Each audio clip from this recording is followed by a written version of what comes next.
மாத்திரவிளை திருவிழா என்று சொன்னாலே ஒரு பூரிப்பு தான், ஒரு மகிழ்ச்சி தான். வாகனத்திலே திக்கணங்கோட்டிலிருந்து வந்து கொண்டிருந்த பொழுதே நிறைய தேன்குழல் கடைகள்,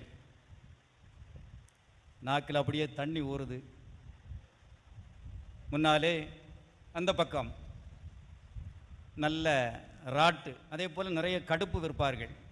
பனையேறுவதற்கான அந்த அக்கானி எடுப்பதற்கான அந்த கூடை, இது எல்லாமே நிறைய குவிந்து கிடக்கும். திருநெல்வேலி அங்கிருந்தெல்லாம் வந்து வாங்குவார்கள். இன்னொன்று, கடற்கரையில் உள்ள நம்முடைய சகோதரிகள் சகோதரர்கள் இந்த திருவிழா முடிந்து நிறைய பனங்கிழங்கு கட்டுக்கட்டாக வாங்கிட்டு போவாங்க. இப்படி பிரசித்தி பெற்ற ஒரு அருமையான ஒரு மாத்திரவிளை பங்கு திருவிழா. அதே பொலிவு இன்றைக்கும் இருக்கிறது. ஒரு சில பொருட்கள் இல்லாமல் இருந்தாலும் நமக்கு அது ஒரு மகிழ்ச்சி, இந்த மாவட்டத்திற்கே ஒரு மகிழ்ச்சி.